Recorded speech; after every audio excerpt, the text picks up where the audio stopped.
Di sini tentang masalah ibadah yang harus Anda perhatikan, bahwa syarat ibadah itu ada berapa syarat ibadah? Syarat ibadah ada berapa? 2. Kalau rukun ibadah ada berapa? Rukun ibadah sebutkan. Nah, rukun ibadah ada 3. Yang pertama, cinta kepada Allah. Yang kedua, takut kepada Allah. Yang ketiga, mengharap kepada Allah. Kalau syarat ibadah 2. Syarat ibadah yaitu ikhlas dan ittiba. Ikhlas dan ittiba. Kemudian saya lanjutkan.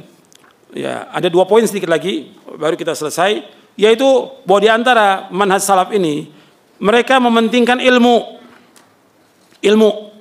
Betul-betul mereka berusaha bagaimana untuk menuntut ilmu syar'i. Nah, di kita ini kurang untuk talabul ilmi, apalagi kalau sudah sering ceramah ya, atau jadi mubalik, udah nggak pernah baca lagi, nggak nuntut ilmu lagi. Di antara manhaj salaf itu penting berbicara soal masalah ilmu. Mereka ihtimam kepada ilmu, betul-betul memperhatikan soal masalah ilmu. Itu ketujuh, ya, halaman 329. Nah, kita harus perhatikan tuh. Di samping tadi kita kembali kepada manhaj salaf, yang kedua mentauhidkan Allah, yang ketiga mengajak kepada ibadah yang benar, yang keempat ihtimam kepada ilmu syar'i. Ihtimam. Jadi kita tuh sibuk dengan ilmu, menuntut ilmu. Para ulama dulu semua demikian, sibuk dengan ilmu. Ilmu ini dikategorikan oleh sahabat dan para ulama termasuk jihad atau tidak? Jihad. Bahkan kata Abu Darda, orang mengatakan untuk ilmu tidak termasuk jihad, akalnya tidak waras. Karena untuk ilmu termasuk bagian daripada jihad. Maka kita harus ihtimam kepada ilmu ini. Dan ini wajib atas setiap muslim untuk ilmu ini. Dan yang dikatakan ilmu, Anda perhatikan, yang dikatakan ilmu itu adalah yang dibangun di atasnya dalil. Dan ilmu yang bermanfaat adalah ilmu yang dibawa oleh Rasulullah SAW. Kita melihat di halaman 331.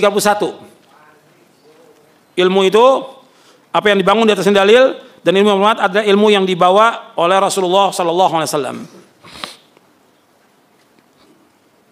Makanya kita harus berusaha bagaimana untuk ilmu dan diberikan kefakihan tentang agama.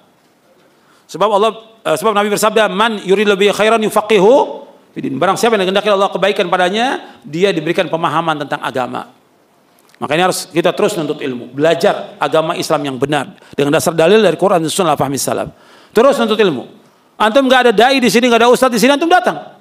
Di mana ada dai ustadz yang mengajarkan Quran dan Sunnah, antum datangi. Meskipun jauh. Dulu para ulama mereka sampai mendatangi ratusan kilometer, ribuan kilometer untuk talabul ilmi syar'i, untuk belajar Quran dan Sunnah ala fahmi salaf ini.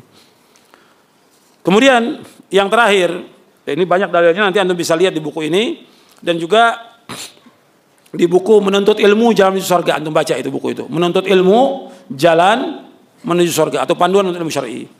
Di sini saya sebutkan bahwa setiap dai, mubalik, juga ustadz wajib menuntut ilmu syar'i. Antum lihat di halaman 334. Setiap dai, setiap ustadz, setiap mubalik wajib menuntut ilmu syar'i.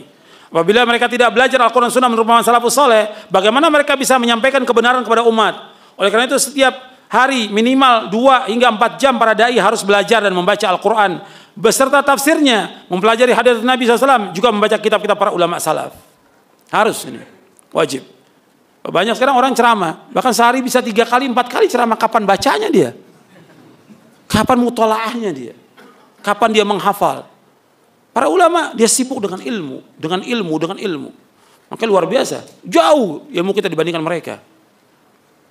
Makanya kita terus belajar sampai kita diwafatkan oleh Allah Subhanahu wa taala.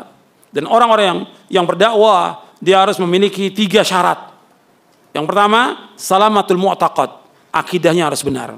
Yang kedua, salamatul manhaj, manhajnya harus benar. Yang ketiga, salamatul amal, amalnya harus benar.